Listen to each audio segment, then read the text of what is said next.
thank you everybody who was at our last webinar about social connection. The gang has expanded somewhat yeah, we'll touch on a few specific points today. So I'd also like to acknowledge on behalf of those present, the traditional custodians of the lands on which we all meet.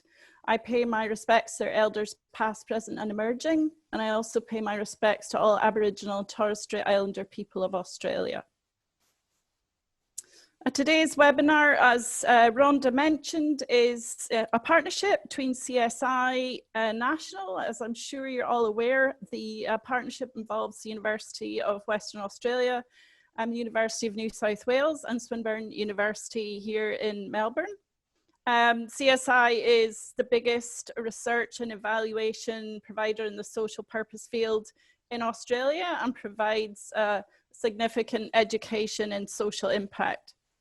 In terms of the Social Innovation Research Institute, we are a cross-disciplinary research centre, co-creating with industry and social sector partners to address real-life social and wellbeing challenges with out-of-the-box thinking and methods. The presenters today will be myself, obviously, Ebony Gaylor from Australian Red Cross and Decade of Action, Associate Professor Anthony McCosker and Jasmine Knox from the Social Innovation Research Institute, who will all be giving different perspectives about social connection. So just to set the scene here, we're just going to follow up a little bit on some of the questions and interests from our previous Impact 2020 webinar with CSI. We've been asked to specifically focus on issues around lockdown and our kind of in and out of lockdown current world environment, where we propose that we're going to have to get used to a kind of new hybrid normal. We do urge you to re-listen to our previous social connection webinar, a kind of 101, if you like, about social connection, particularly focusing on individuals. In our last webinar, we highlighted that even before COVID-19, everyone was talking about loneliness and social isolation.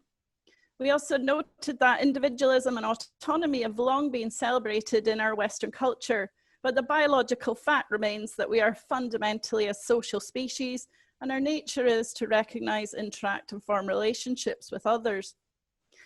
And in a 3-year research program with Australian Red Cross, we've been finding out what social connection is, what humans need, how humans make connections, how these are so important for our health, how lacking we've become at being able to make these connections as a community, individuals and society, and starting to make some tools to sort this. Today we'll follow up on some specific points. First off, how did we get here? Take a walk down any suburban thoroughfare and you'll likely see this, signs of a more connected time. We would shop locally, go to church locally, library, pub, in our locale, what current planners might call the 20-minute neighbourhood, otherwise known as community. That wasn't perfect. Sometimes out and about, you'd see people you'd rather not chat to.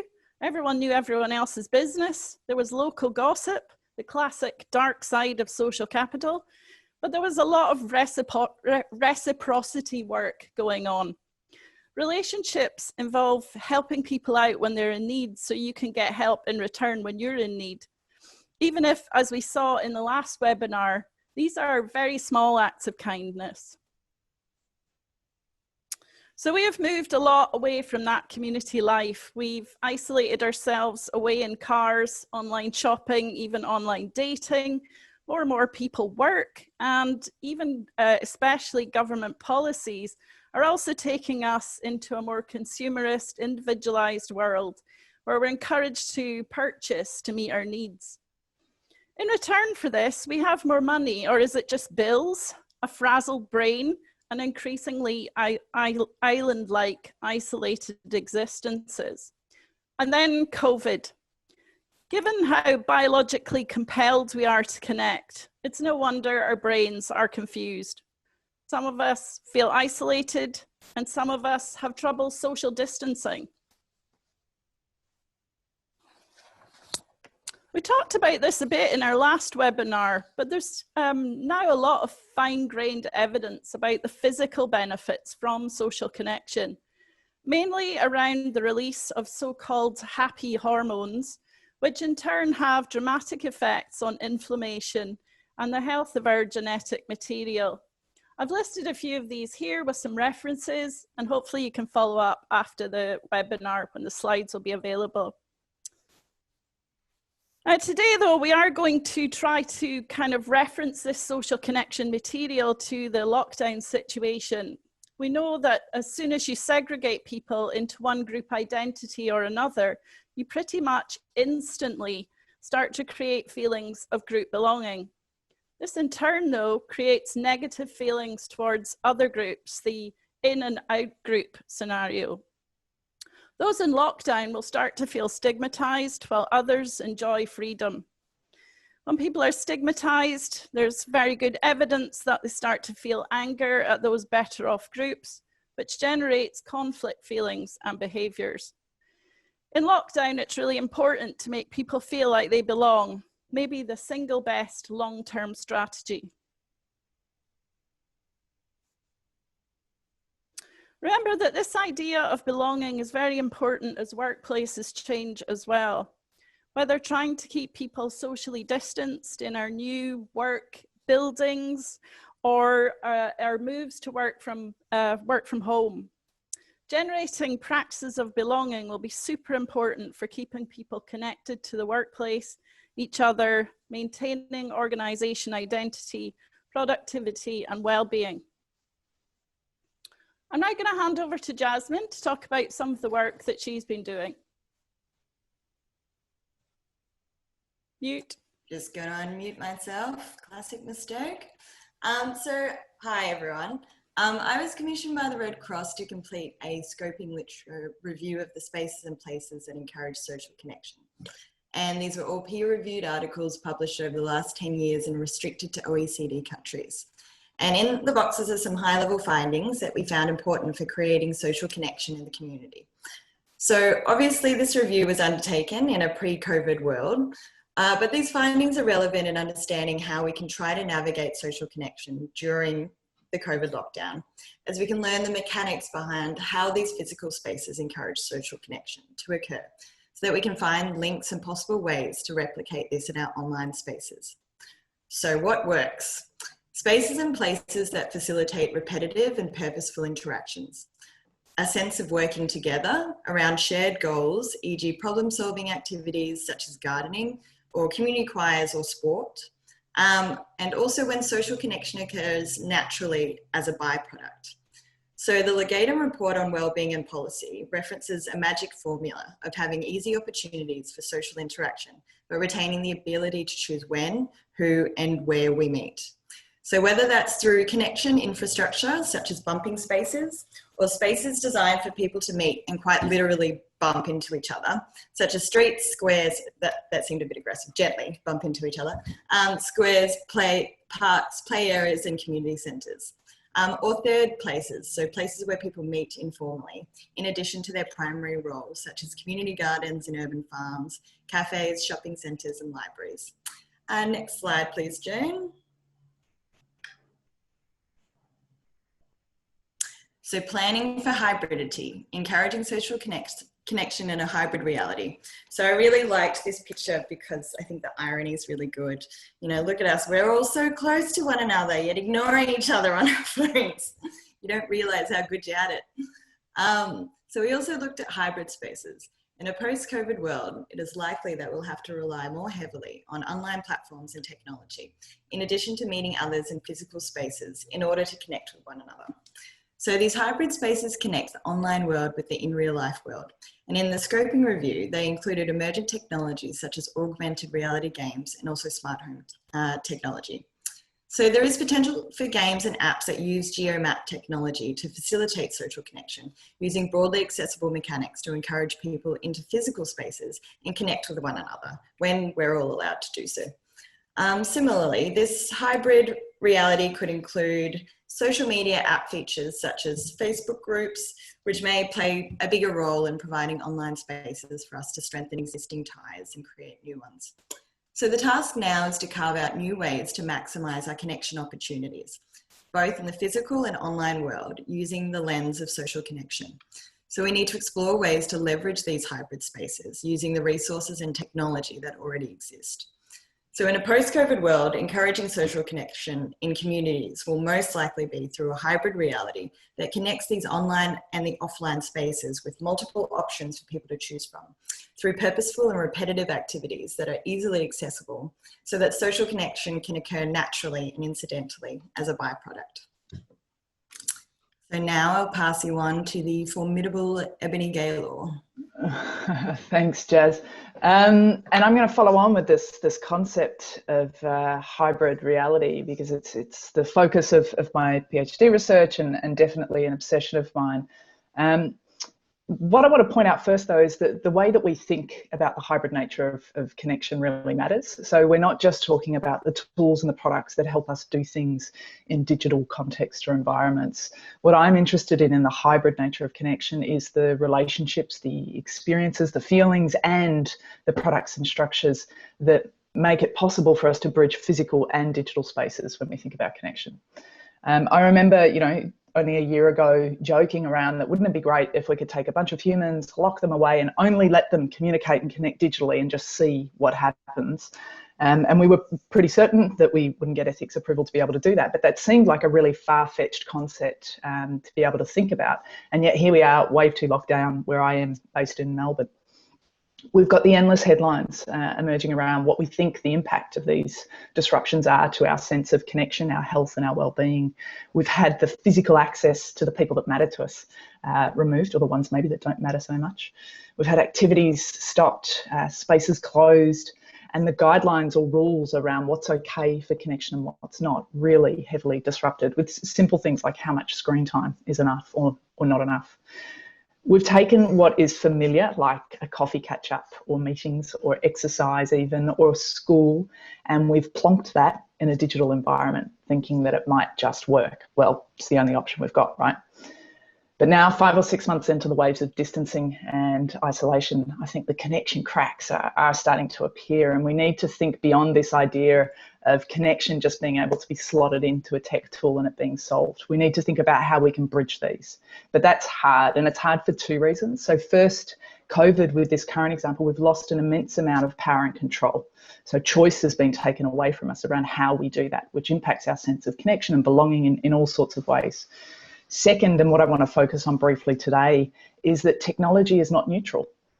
It's not like a park or a coffee shop or a kitchen table conversation or a workplace even.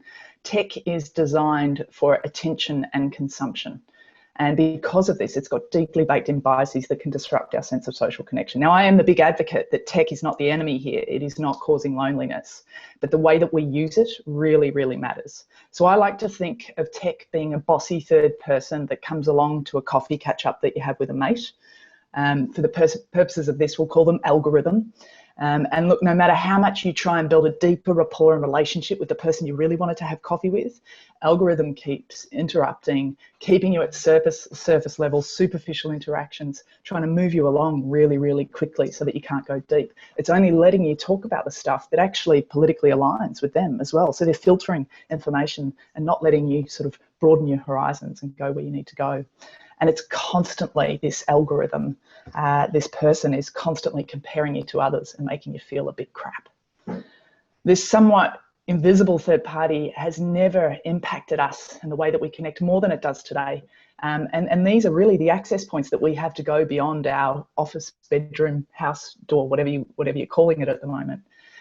Yet interestingly, some of the data that's coming through is that we're moving away from some of the social media channels and really prioritising video interactions with people. We're still loving socials, but definitely prioritising video. But even with video, it's a serious struggle, right? So if we take video conferencing, which everybody is sitting in a lot of these at the moment, usually when we interact with someone, there's a whole bunch of verbal and non-verbal cues. So the words and the tone are part of it, but the physical shifts that people make, the changes in breath, and really importantly, the responses of others in the group, feeling that vibe, and I don't mean to go West Coast hippie, but feeling that vibe in a group helps us understand how we best participate and where we stand with that broader group, which is very, very difficult when you're in a beautiful little rectangle shape like we are now, from the shoulders up, which has seen the emergence of things like Zoom fatigue, right? A great term that we'll all remember out of COVID. The thing is that this requires an awful lot more energy, not just for introverts like me, but for everyone. And it can easily disrupt our sense of connection. And again, it's not the tool's fault, it's how we use it. It creates these abrupt, sharp edges of interaction where we'll go right now from interacting with 100 people in some way, close my laptop and I can be totally alone in my home. And those sharp edges disrupt our sense of connection. Could we change the slide, Jane, please? Because I want to say that it's not just doom and gloom. We need to acknowledge that it's different. This is a new relationship. If we take algorithm, for example, we can't just ignore that person. We can't throw them away. We've got to acknowledge that this relationship is different. And like all new experiences and relationships, we need to give it a little extra time, energy, and effort. We need to think about it a little more, design for it a little more. But there aren't really many guides out there. What I've got here is actually pulled from some of Tristan Harris's work on humane technology, who, if you haven't looked into his stuff, I love, because it's a design guide on how designers of products and platforms should take into account the human sensitivities of tech and human interaction. And I think some of this can really be used in how we think about using tech at the moment. So I've taken that, and you can see there's emotion, attention, sense making, all those sorts of things, and you can go and check out that website. But what I've started to think about as I've been looking through a bunch of literature is what are some of the tips for now when we're all moving into new waves of COVID lockdown that we can do as parents, as friends, as managers, as teammates. And there's the top ones that I'm thinking of in that slide. So think about power and control, both from an individual perspective and a collective perspective. Use the power and control that you've got. If you don't want your camera on, turn it off. You know, take the little bits of power and control that you actually can. Be aware and give and share and be generous with that power and control when you're interacting digitally. Give space for everybody to have their voice shared. Listen to feedback and seek it out really actively. If you don't want to be in this little rectangle, show a little more of yourself. You know, go below the shoulders if you dare, keeping it PG, of course. I want you to think about rhythm and ritual as well. So just simple things, how you start and end meetings. The fact that we click a button, go in, right, 100 people, let's go. Maybe just have a bit of a ritual of how you start and close out meetings. And there's some really good examples of how people are doing that. The other thing is the tangible and tactile. So really simple things of entering each other's bubble. You can't do that digitally, so it becomes very two-dimensional. So I've always got a coffee cup and we'll drink from it, or there are people who are sharing, you know, sending out bouncy balls or things that you can use with your hands that you can share together, but get tactile because that's what we're really missing. And then the really key bit here is this idea of togetherness, and we've known this about crappy communications in workplaces forever. If it can be said on a notice board, on a team chat, or in an email, do that. Not everything needs a Zoom meeting just because it's easy and just because it's a click away. Be really purposeful on why you come together, even though it's digital. Make it clear in the invitation, in the opening and in the closing, and make sure if you're coming together to do something, prioritize that togetherness during the entire meeting. So I want to note that the way we connect has changed forever, and that great idea of an experiment from last year, you know, if only I were a little more ready to tap into that knowledge.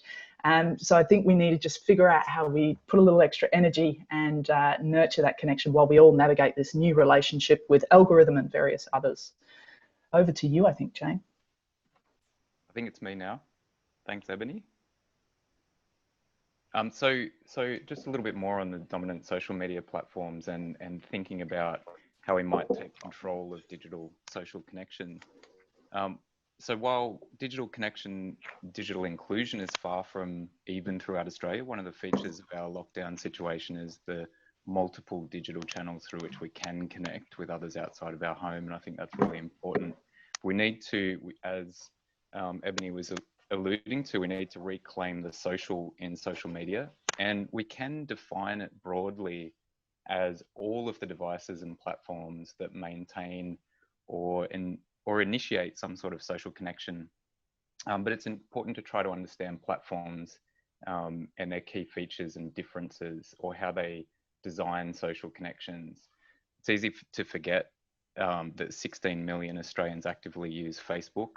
We gravitate towards the platforms that our family and friends use Each of these platforms have been co-opted to enable sharing among family and friends to keep people connected during lockdown. I feel myself that a message here and there can help me feel connected and part of friendship groups and still connected to professional networks as well. I don't know if that's everyone's experience, but they do, I think, work in that way. The digital platforms have always enabled personal and professional networks and provided channels of interaction and access to news and information.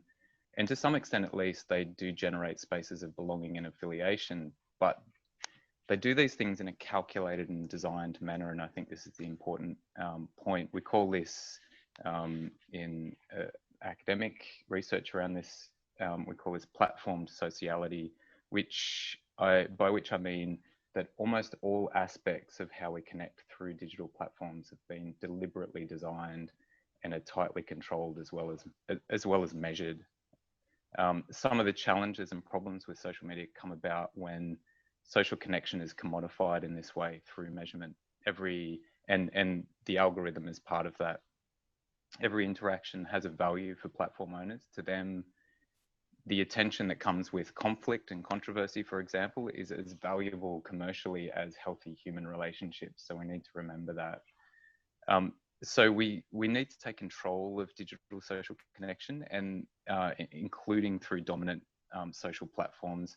There are many signs of this happening during lockdown around the world.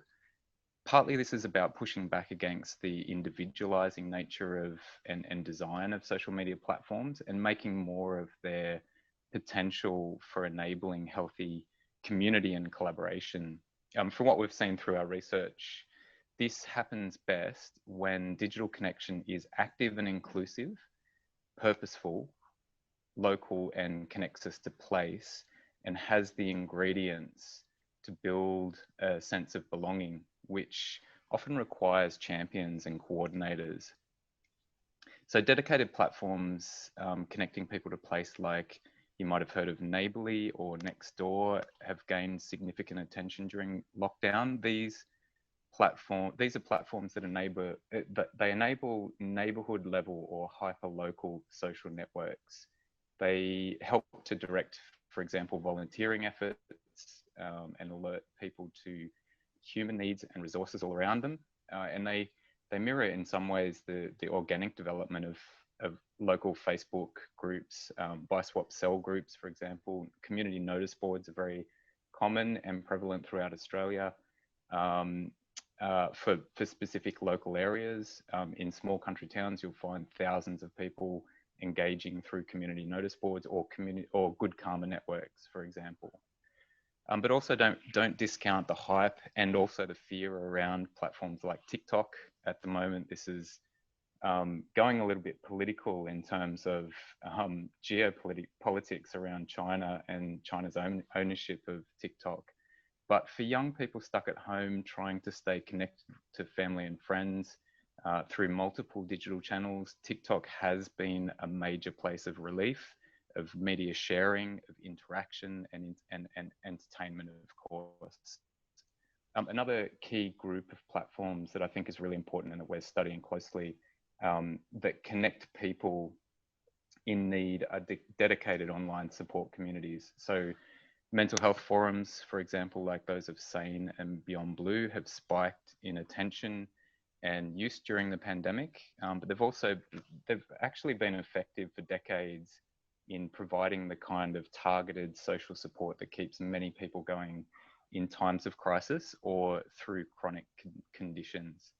A personal favorite, for example, is actually a Facebook group called Yellow Ladybugs in Victoria, which has been organising events and activities for autistic girls and women, and they've adapted to doing this to the online only environment, which is really interesting. We do need more research looking at the range of platforms that can be used to enable social connection and belonging under difficult lockdown-like circumstances, but also beyond lockdown.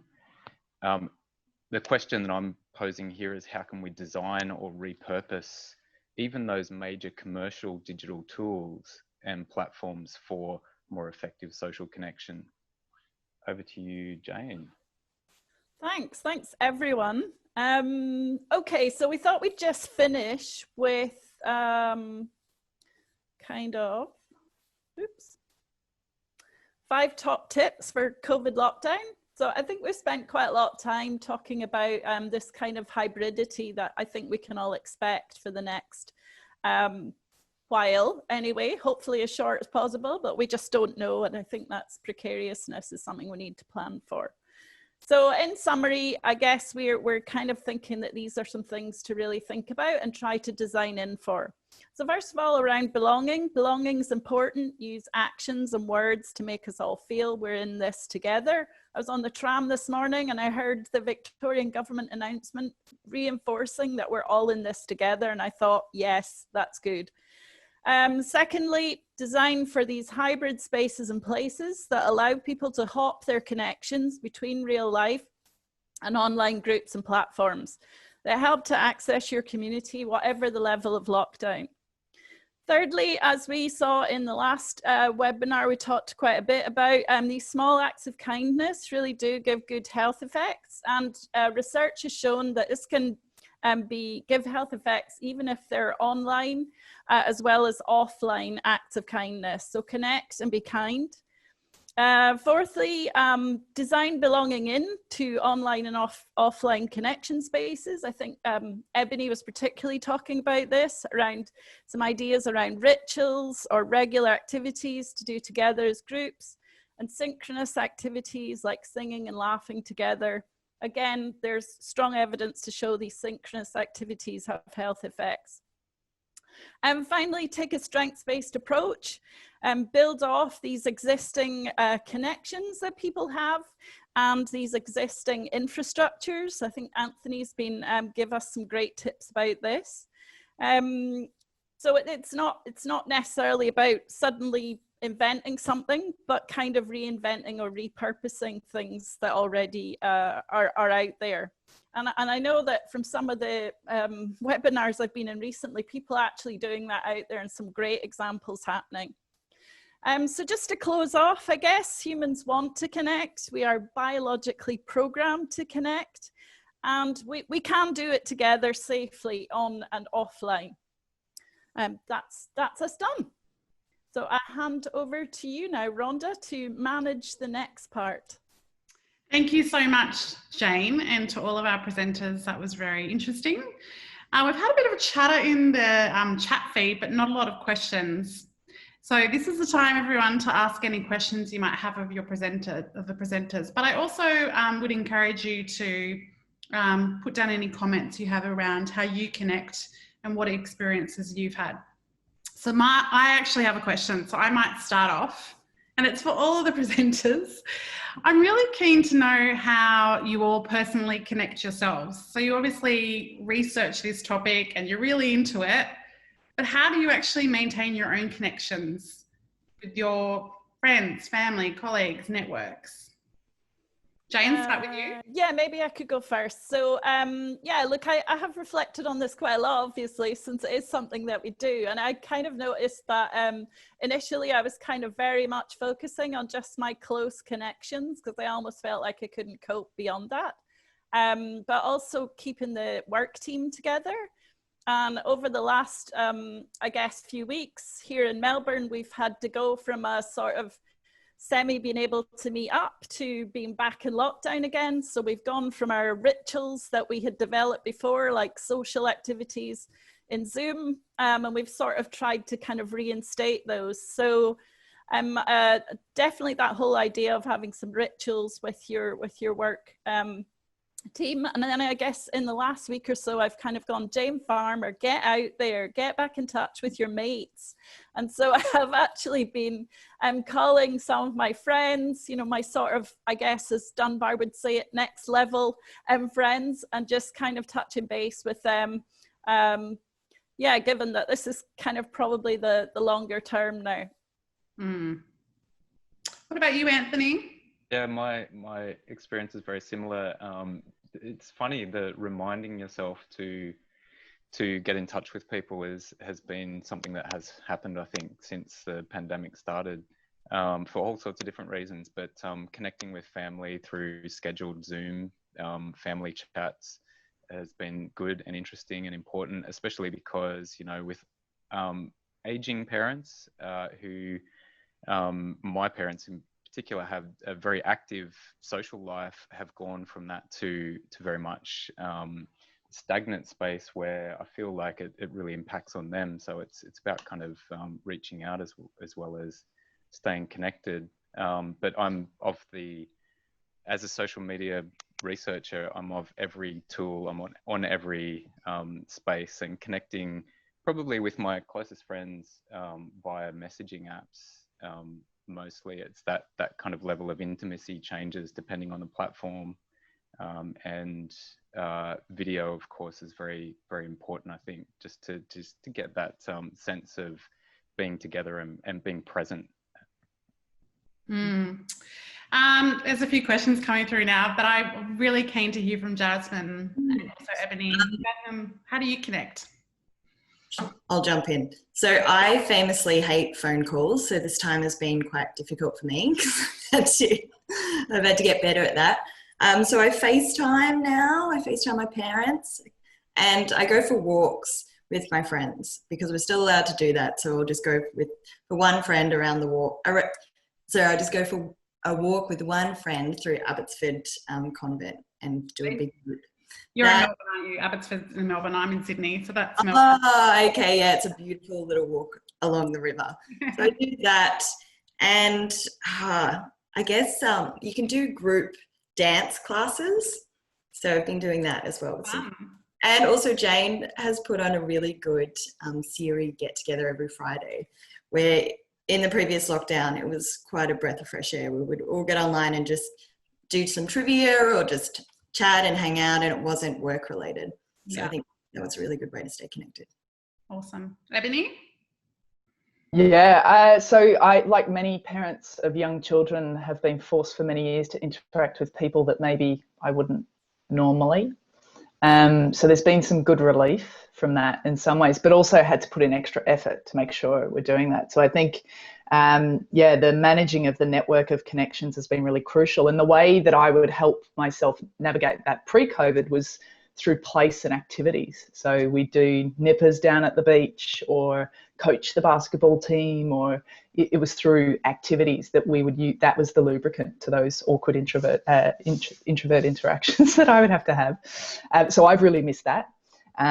Like everyone, you know, mad on social media. I'm appalling at keeping up to speed with my mates, because I find it so taxing to help my 7-year-old stay connected. So I'm always thinking of them, if any of them are online at the moment, always thinking of them at 9 o'clock at night while I fall asleep on my laptop. But I think the role of place has been really crucial for me. So being able to go out and be by the water, being able to sit in the lounge room and really fully focus on a Monopoly game with my kid, that I think, the activities have been crucial. I totally relate to all of that. I've got 2 of my own. We've got lots of questions now. I love it when the floodgates open when we get to the Q&A. So I might direct this one to Jane. This is from Anne. What are the threats to human rights of our growing dependence on online connection? Oh, that might be a better question for Anthony. Sorry, Anthony. Oh, it's a huge question, because of course there are a lot of impacts of the kind of data collection that commercial platforms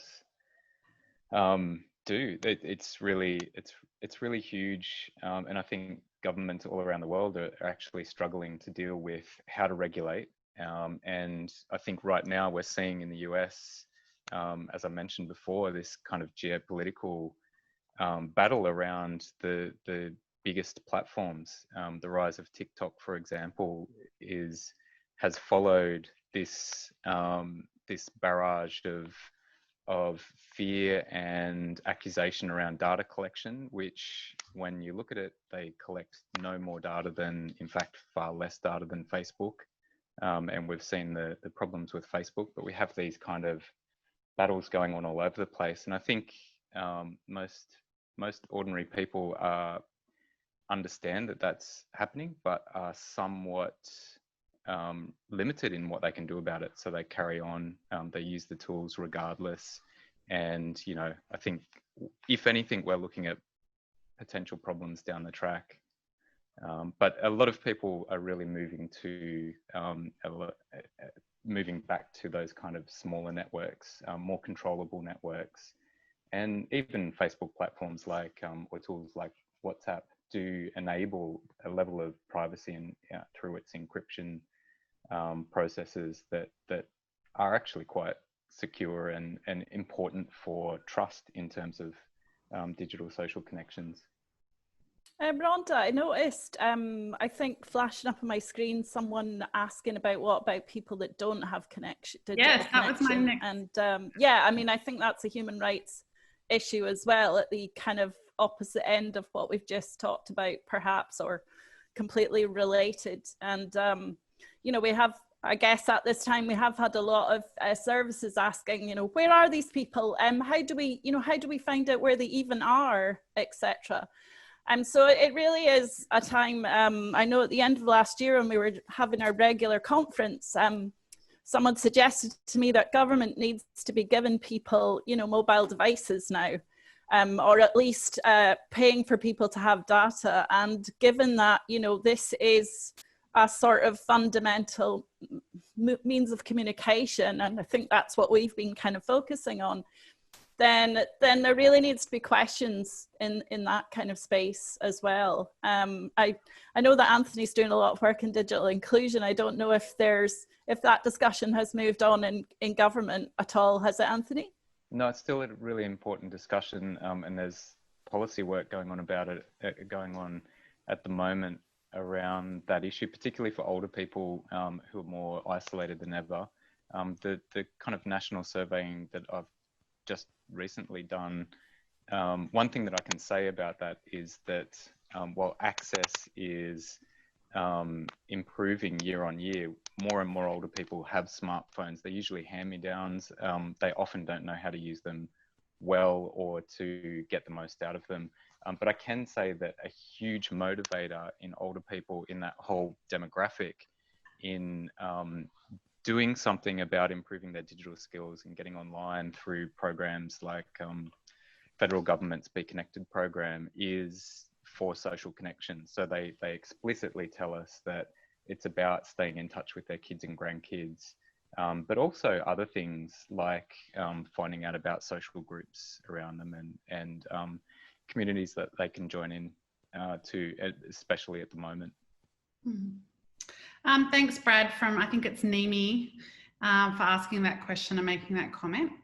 Veronica asks, and this is probably, I'll direct this one to Ebony, does anyone have any predictions for future platforms that transform our old mate algorithm into something more democratic?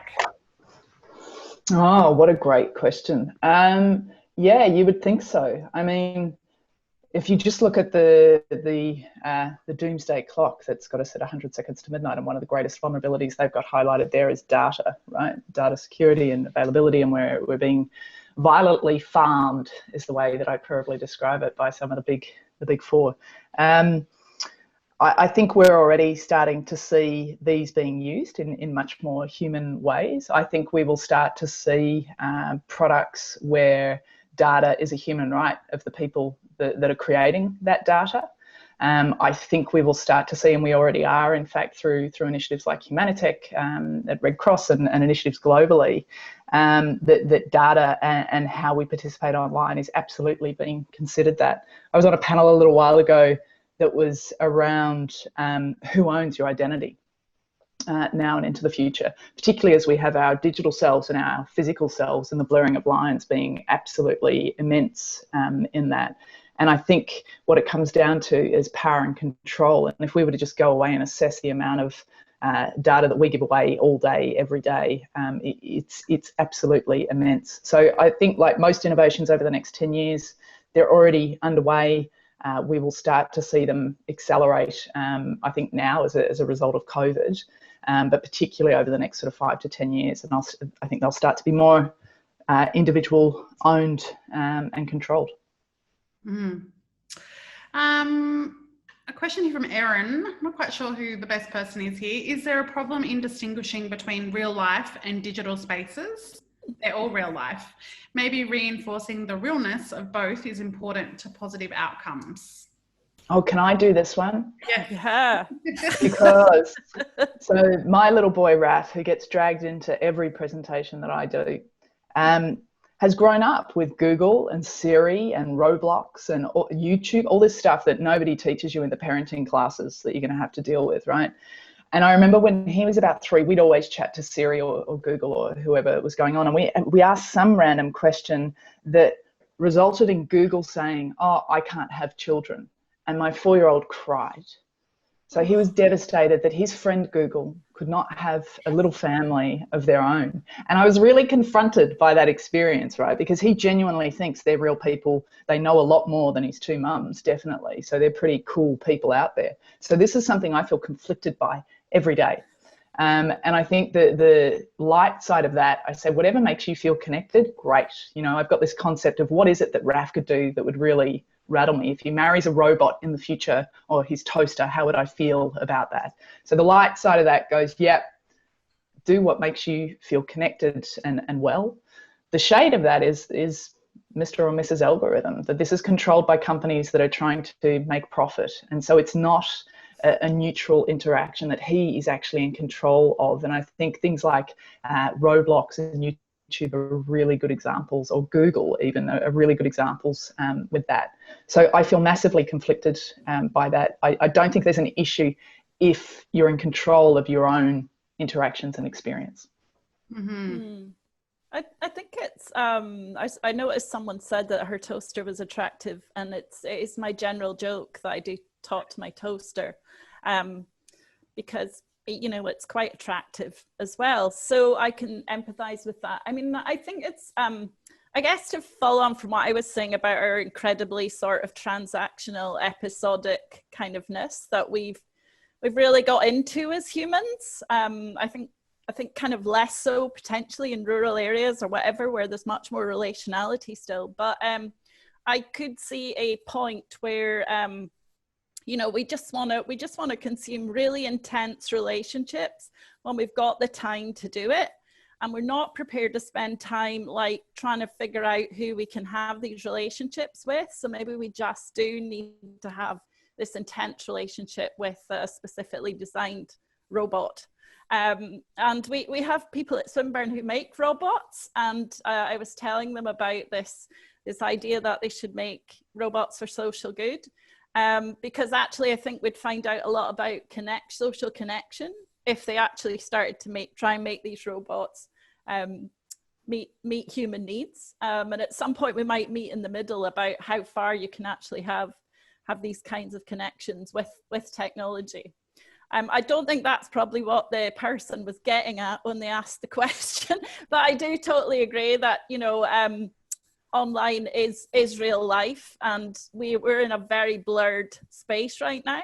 And that when you, but I have met my team occasionally during the last few months, and it is weird to see a 3-dimensional person when you've mainly looked at them in the flatness for quite a while. So yeah, I think you know, there is a bit of a difference, and as Eb said about the kind of just that kind of vibeness, these are things that we just haven't quite got to the bottom of yet, potentially. Can I just quickly also add, because I noticed that Trav Mason is out there somewhere making a few comments about chatbots, which is a big interest of mine and his.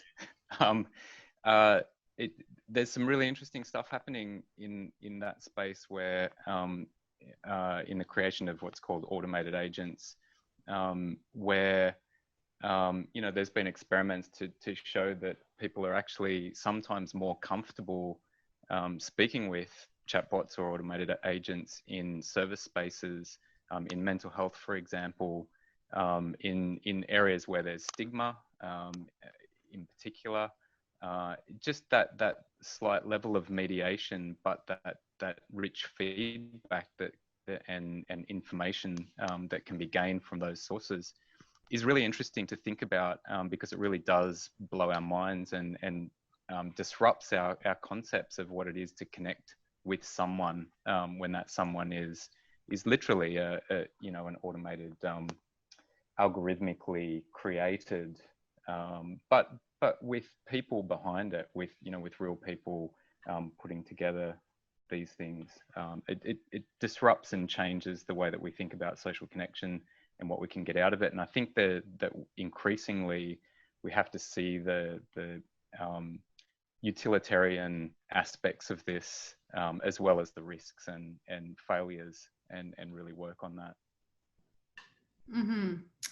Lots of people are making some very funny comments about toasters and hairdryers. I'd encourage you to check out the chat feed, presenters. So who was talking about community connectors in their presentation? Liz has got a question about that. Can you give some expansion on what that can look like, please? Who's answering that, me or you, Jazz? Jane. I think it's you. Okay, I might have mentioned community connectors at some point in one of the webinars. Yeah, look, I guess Anthony and I have a PhD student who's just actually passed her PhD, who really studied the concept of community connectors. And what she was looking at was kind of spontaneously emerging community connectors. In communities, these are people who basically sort of make it their business to kind of suss out who's unconnected, and a bit vulnerable perhaps, and to try to find ways to connect them into the community, whether it be a men's shed or some kind of community group or a play group or a choir or some kind of connection.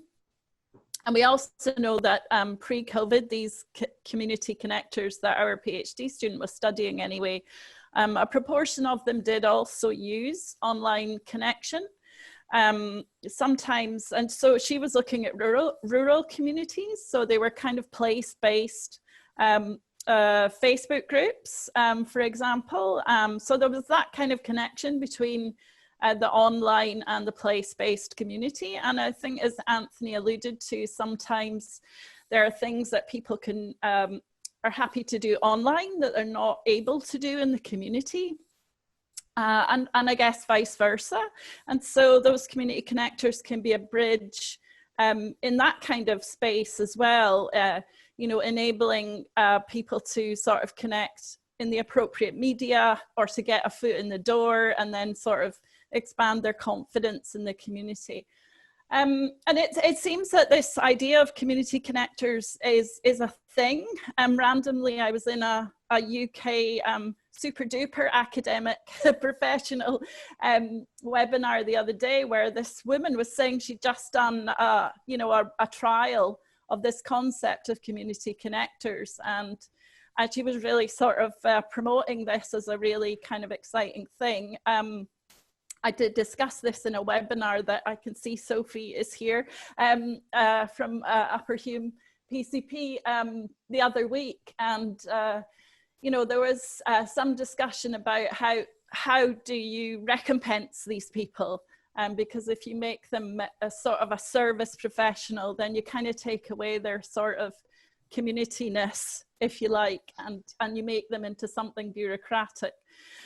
So again, I think there's kind of questions around this role and how you navigate it. But I think, again, potentially in a transactional kind of world that we live in, this kind of role could become a thing.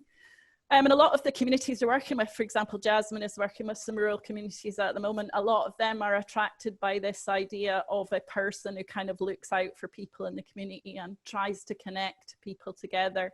It kind of, again, bridges that idea between individual and community. So it tries to make a whole bunch of individuals, I guess, into the concept of community. Mm-hmm. You've moved to the other side of my screen, Rhonda. So I'm like, hi. I'm still here. That was really interesting. That makes sense to me now. And I hope to the person who asked the question as well, they've got the info they need. So a few people are making comments about Zoom. Ironically, we're on Zoom. So I think this is how you say the name, Mafan. Just a comment which I thought was really interesting. I really like Ebony's idea of sharp edges of technological connections. Feels to me that when you're using Zoom, everyone just wants to get on with it. Attempts to make small talk don't seem to be as successful as face-to-face settings. And then when the meeting's over, you're left with this weird kind of silence and an empty space. So true. And Cassie asks, in addressing Zoom fatigue, do you think there should be a limit to the duration of video calls? And do you have ideas for deeper online collaboration that is less intrusive than a video call? That's really interesting. Who wants to answer that one? I can do that one. I love the comments around Zoom leaving you feeling weird. I think there could be a whole bunch of support groups that stem out of that. I think the challenge is that it's different for everyone. So there are some people who just love it, you know, love extended long periods of video chat, and that really serves their needs. And I think that's the case for physical interactions as well. You know, not everybody is walking to the other side of the street to avoid the person they don't want to have a quick chinwag with. You know, it's a really subjective experience. I think the challenge, and you can nut that out when it's a one-to-one interaction. You know you're close people well and can nut that out. I think it's more challenging when it's group environments and you're serving a collective purpose, whether that's work or Girl Guides or, you know, whatever it is. So I think that actually comes down to just really good human experience design. And I think that's what's lacking. Often the design is around clicks and consumption and pace and ease. So some of the things, I guess, that I think about is what is that collective thing you're coming together for, and make that clear in your invitation and how you open the meeting, in how you decide on how you close the meeting. So some of those really clear rituals around why you're coming together. I think rhythm and pace is different. So to think that you can do, you know, a full day planning session on Zoom is crazy, you know. So figure out different ways to be able to give visual relief to the brain as well, beyond looking at these little individual circles. I think resetting your camera settings. So for some people, it can be really hard, particularly with Zoom, where you've always got the speaker view, and that's changing a lot. And if there's debate, that's really hard. So simple things like changing settings, choosing a color filter that works for you. And again, Humane Tech have got some really great stuff around that. But I do think it really comes back to that human design. Why are you coming together? What's the problem you're trying to solve together? Giving time and space for everybody to have a voice and be able to participate in a way that they would normally do in a physical environment. And I think, you know, some of the good things I've seen is the use of emojis in the chat function. So when you pick up a weird vibe in a meeting, it's a lot easier to raise that and have a method to be able to do that. That is an awful lot harder when there's buffering and cutting out to go, excuse me, guys, I just wanted to, and that was so inappropriate what you said, like everything's more awkward, you know, the awkward is amplified. So clear rules of play around how you guys are going to navigate some of that stuff as a collective group, I think, is what helps mellow some of that out. But I think it's everybody revisiting those social contracts of how you interact and engage with one another. So if you've got a team or a group, I would definitely start there. Mm-hmm. Can I just say as well, I mean, I think the thing that, just with reference to what Jasmine was talking about, I think the thing we find most difficult to replicate online is this whole incidentalness, right? The kind of bumping space, the sort of thing that if you're at work, you're in the cafe and someone pops in and you randomly start talking to them. That sort of thing I'm now experiencing in my little courtyard that I live in. Like I sort of bump, not literally obviously, into these people. Now I'm like, oh God, I've got loads of work to do. Do I want to go outside? I might meet one of them. I'll just like, you know, whereas when you're in Zoom, you can kind of compartmentalize your interaction, which actually for someone like me, that's quite good. You're sort of, right, I can control the fact that I'm going to speak to Ebony for the next 10 minutes if I can actually get hold of her. So there is this kind of, you know, sort of idea that you can compartmentalize these interactions that we're able to do here, but the sort of randomness of the incidental space or who you might see at work is lost. And I think that's the thing we're struggling with most, is that incidentalness.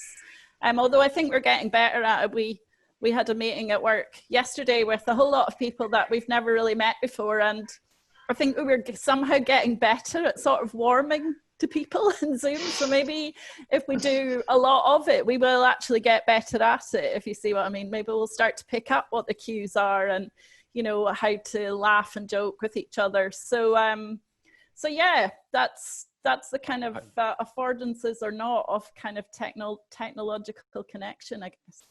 I'm interested in this question as well, because I've been researching this idea of camera consciousness for quite a while, and it's an old term, it's an old concept. It's about actors when they first came from the stage to do television and film, and there's this whole thing where many of them just couldn't deal with talking to a camera, and this is and you know, they're not seeing themselves, there's no feedback, there's no audience feedback, and so you know, there's if you YouTube now, there's still tons of videos of how to act to a camera or how to present to a camera, and it's exhausting for most people. Some people are really good at it, and always have been, but it's a reminder that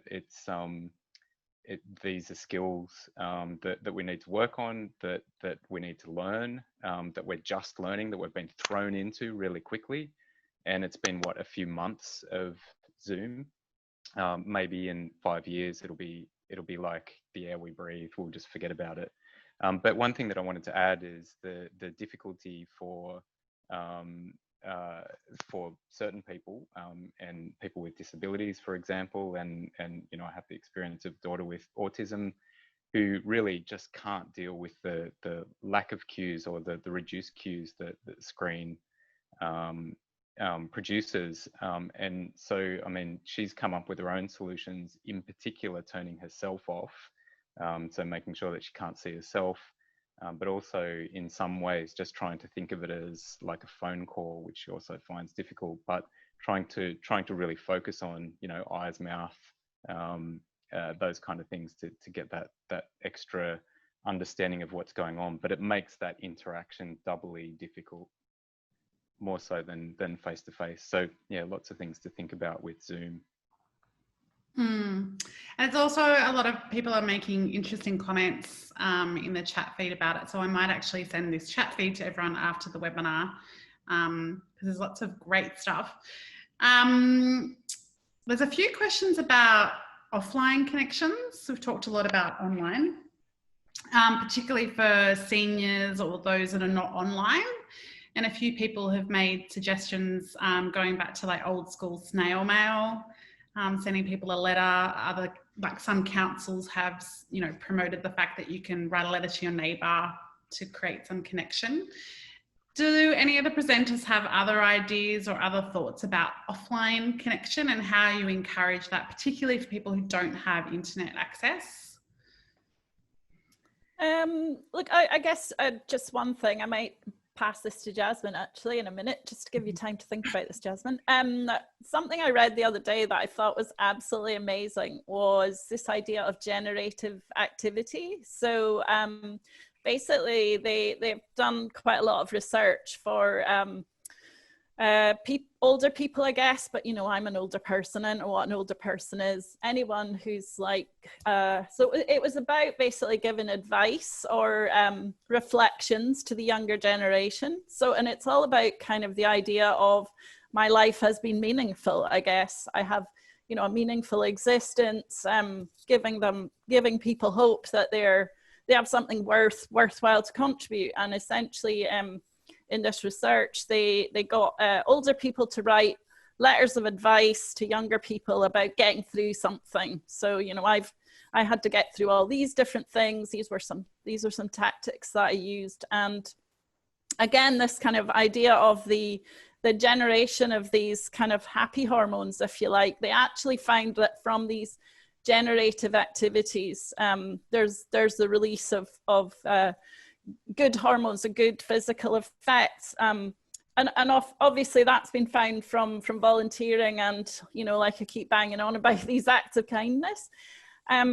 So I think these kinds of things just generally generally sort of going about your life in a kind of giving sort of manner. It's actually, I've noticed today, having been out, that it's really hard to smile at someone when you have a face mask on, but your eyes might twinkle, I guess. But yeah, but just kind of this sort of, these kinds of tactics can be really good at connecting people and having sort of buoyant physical effects. Jazz, do you want to add anything? Yeah, I guess with the offline spaces, things that came up were what we've been talking about, like the bumping spaces and the third spaces. So I guess it's this incidental interaction through repetition that encourages social connection. And yeah, as I spoke about before, we're such strange, very social animals, but you can't force people to connect. You just have to try and create a conducive environment with lots of possibilities and options for people to make that connection. But with older people, for example, like I do think that spaces need to be tailored or targeted to encourage people to feel a sense of ontological safety so they do connect with each other.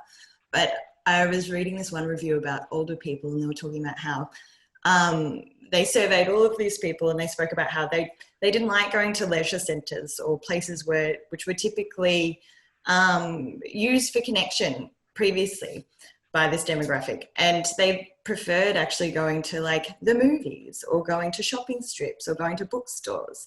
So I think things do have to change, and we can't apply the way that we used to connect to how people are connecting now.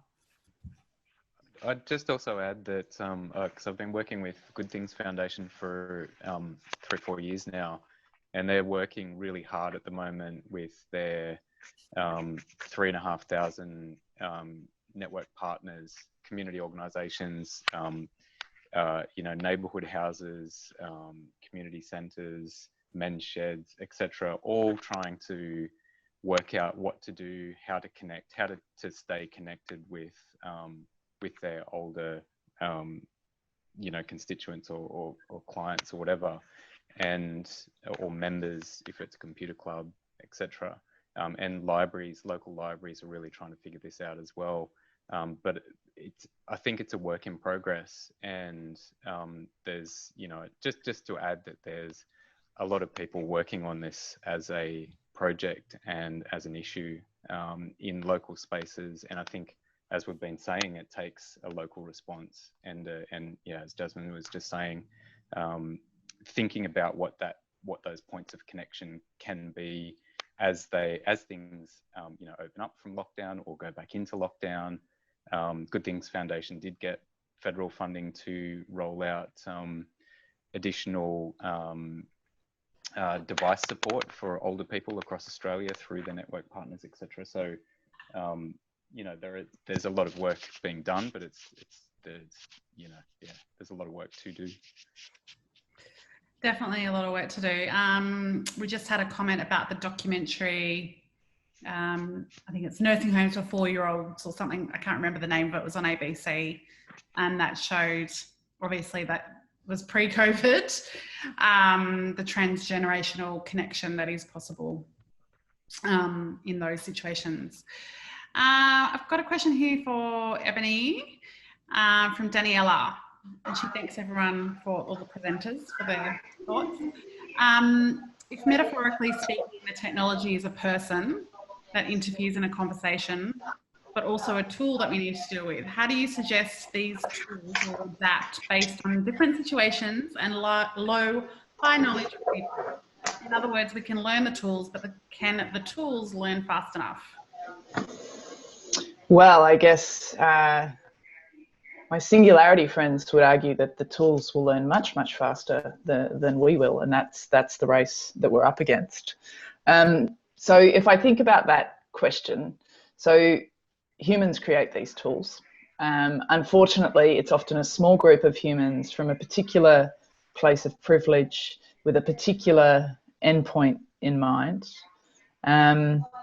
So I like to think of my research work being tech or product agnostic. Like, it actually doesn't matter what the tool is. I think it's the practice of the tool, particularly in the next 10 years of how humans interact before we all become microchipped robots or whatever that looks like. So I do think the challenge ahead of us for the next 10 years is the practice of how we use it, the parent control of who owns it and controls it. From a design perspective, though, I think the things that I keep in mind are to not jump to product. Humans are really good at solving the problem. So be really clear on the problem you're actually trying to solve, and make sure it's an actual problem for an actual person, not just one that your company thinks is and should be solved. I think that always sends you down a very converged consumer sort of lens. To make sure through your design that you are actively seeking out ways to give choice and agency to the people participating. So there are new tools coming about where it's just endless scrolling. I can't remember the name of it off the top of my head anyway. Similar to Facebook and Instagram, but the messages you create just instantly disappear. So you're just in an endless, meaningless scroll. Lacks agency and control for us to be able to navigate that. And then I think the other really important thing from a design perspective is to prioritize, seek out, put time, effort, and energy into understanding the harm or the shadow effect of the tool and experience that you're creating. So I think there's huge responsibility on designers and product creators and investors to understand the human sensitivity of the products that they're creating. And they're some of the lenses that I guess I like to think through. As I said, though, Tristan Harris, who was the head ethicist at Google for a while and created Time Well Spent, and there are others out there, like he's not the only one, but what I really like about Tristan's work is the practical design frameworks for people to be able to pull apart and play with. Thanks, Ebony. I actually have another question for you, and I just want to acknowledge that we'll just go for a little longer with the questions. There was this optional Q&A between 1:30 and 2, but we've had a lot of questions, so I've just continued on. This is a question from Julia, who I think was presenter in one of your other webinars, Jane. How do you think the tech sector needs to change to support purpose-driven tech product development so that they don't depend on angel investors, VCs that look for profitable exits?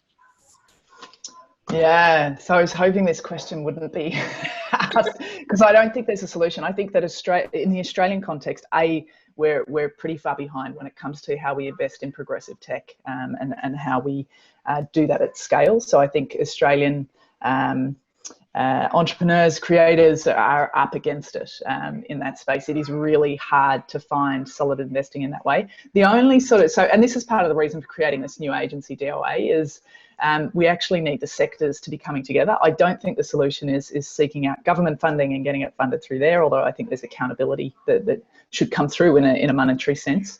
I think there are few and far between angel investors in Australia generally, let alone those that are going to invest in those sort of spaces. So without rambling on forever, I would say this is a tough bloody problem that I think it would be great to have an entire session on separately and get a few really clever heads from various parts of the markets and sectors to start nutting this out. Certainly Type Human do some really interesting stuff in this space as well. But yeah, I think that is a super wicked problem. Mm. Can I just say there as well, Rhonda, that in a sort of parallel space to this, we do a lot of work in looking at working with the social sector in data and technology to just basically raise the whole capability. And because I think one of the challenges at the moment is that, you know, tech savviness and tech innovation has tended to be in these kind of, as Eb alluded to earlier, sort of, you know, technical science spaces and, you know, corporate spaces with lots of money to invest in. So actually in the social space, there's actually really quite a limited space for innovation. And so basically kind of getting all of this tech savviness into the whole social sector and making it, you know, business as usual is a really important step to start to actually get more of this innovation actually happening. Because with all due respect to Julia and Andrew and Lockie and all of these awesome people who are developing platforms that got in touch, there aren't enough of them. You know, there's not enough people in this space who can make these things because they are savvy. And so knitting these spaces together is like super important. and can I add that we need to come at it from the ground up. I think it's the same point as, in a sense, but improving digital literacy is about gaining that kind of critical mass to say, well, there are better tools, and to really educate people in terms of what they might get out of those tools. So, for instance, I spend a lot of time working in digital media and technology research. I have to actually preface most of my presentations around, I'm going to talk about really old technology here, but it's working really well for these people. And then we can look at how and why old school technologies like forums, internet forums, are still working for hundreds of thousands of people a month. And that's local, that's being built and supported by local organizations and local tech builders. We don't need to necessarily jump to blockchain and AI. We need to get the most out of what we can use and how we can bring people along with those technologies. Here's a really great question from Laura, probably for all of you, and I think it particularly applies to some of you who are in Melbourne with the lockdown. Given that incidental interactions are so difficult to come by currently, there'll surely be long-term implications re communities becoming more and more siloed and in turn potentially less empathetic to those outside their own lived experience. Do any of the panelists know of any existing examples that positively and safely encourage interaction between really varied and diverse communities? Can I just say, because I've had some personal experience of this just recently, on the negative side, this is happening. So I actually left with my family from Melbourne before the lockdown to go down the coast, and I'm down the coast now as a Melburnian, and the animosity between those people in communities around and away from Melbourne that aren't in lockdown towards people in lockdown has been really palpable. Often online more than anything, not necessarily face to face. Businesses love it. There's people paying for things, but yeah, I just wanted to point out that othering, and this is something that Jane brought up, is real and difficult to at this point in time to address and to deal with. Sorry, I didn't have a positive point there. No, but that's a really interesting and not great point. Yep. Yeah. Look, I think that's what I was alluding to when I was kind of talking about this sort of idea of kind of what would I call it? Sort of the hybridity of the hybrid kind of place relatedness, so that you can develop some online options that are also kind of place connected. I know that Sophie from Upper Hume PCP was on here somewhere, and as I say, was in a webinar with her recently where she was talking about using public Facebook pages to actually enable young people in the community to be able to kind of, or encouraging them to kind of talk on online spaces, as well as being able to connect offline when they can. So this kind of initiative, I think, is just exactly right for this weird time of sort of precariousness and hopping between these different affordances, I suppose. And like Anthony was talking about with kind of Neighbourly and some of these platforms that are kind of trying to knit the local with the online, if you like. That's the kind of thing. And I would love to hear if people on this call or in this webinar are doing those kinds of initiatives, because we need some great case studies, I think, of that kind of thing. And that's the kind of thing that's going to help us deal with what the question was about, I think. Ebony and Jazz, anything to add? I think that this has been pre-COVID, right? And it's not caused by tech alone. So the places we choose to live, the places we choose to work, the coffee shop we choose, the sporting clubs we're involved in, we do, you know, I think some people refer to this as sorting.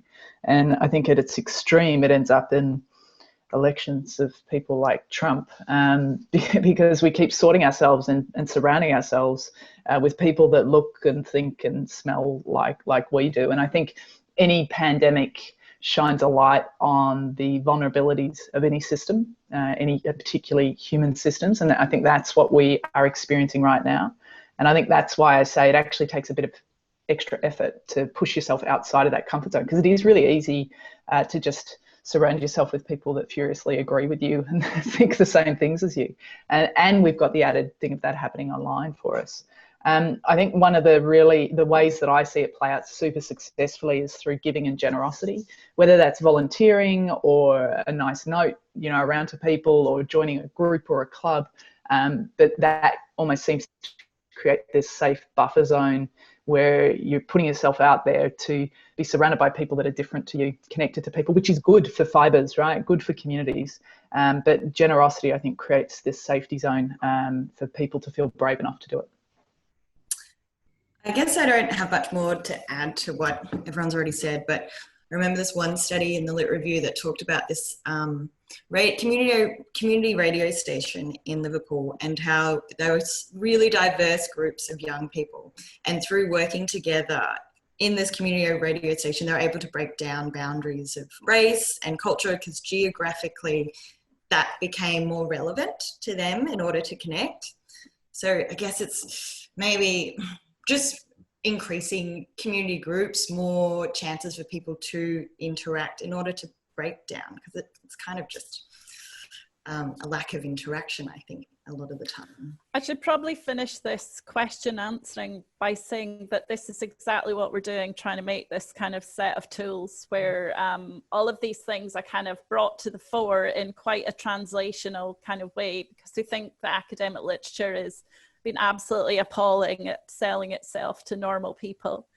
So taking all of the kind of stuff that's there in sort of, a long legacy of theory and research, and kind of trying to bring it into sort of practical ways of dealing with these things, because ultimately, as I said, there's fabulous evidence to show that if you start to give people different identities and set them up against each other, you're screwed. And as a state and as a country, if we could only sort of understand that, then that's kind of fundamental. I think we've come to an end, but a few people have asked about how we continue this conversation, and we just happen to have something, Jane, that you've created. So I just wondered if you wanted to talk about the LinkedIn group, and then we might wrap up. Yeah, look, I guess we had some great responses to the last webinar we did. So we kind of set up a LinkedIn group. So you just get onto it from my LinkedIn page. It's called Advancing Social Connection. And we've got quite a lot of people on there already. I encourage those people to post things. Rhonda has tasked me with posting like every couple of days, and I want other people to post as well. But we've also had some webinars, and that's really where people who are in this space kind of go, I'm doing this really cool thing, and then we tell people about it, because we aren't in the academic worlds, we are not the owners of all amazing innovation, because most of the innovation in this space is actually happening out in the community, right? So it's kind of provides a space for that. So yeah, hop on to the LinkedIn group, and get in touch. And if you have fabulous things that you want to tell people about, then we have a sort of side hustle set of webinars, so we're trying to expose that kind of stuff to everyone as well. So thanks for that opportunity, Rhonda. That's okay, and I'll share the LinkedIn group URL in my follow-up email to everyone, and Jane's email as well. I just wanted to finish with a comment from Anne, who's been very active in this chat. So thanks, Anne, for all your questions and comments. She says, one unexpected pleasure of Zoom has been interacting with other people's pets, cats and dogs that crash a yoga online group or walk across the keyboard of a presenter, but also wildlife intruding into online spaces, chorusing magpies and kookaburras. I thought that was a nice thing to end on. I love that. That's excellent. And people's children. I mean, oh yes, Yesterday we got to meet Ebony's child that we've only heard legends about. And the fact that people have all become so much more casually dressed, it's just, I don't know, again, that's like something that makes you warm to people. And if I ever have to go back to the office, I am telling my boss I have to wear athleisure and a hoodie, because I'm not going back to the old not very power dressing, but yeah. I totally agree. I just want to thank very much our presenters and the Social Innovation Research Institute for partnering with us on this webinar. It's been really interesting, very authentic, and it's a great connection to have. And then we can all close our laptops and get a bit weird after. Except Ebony, who has her PhD confirmation there. Yes, very interesting. Ebony has at 2 p.m. Very serious. Thank you. All right, thanks so much. Thanks, everyone. Bye. Bye-bye.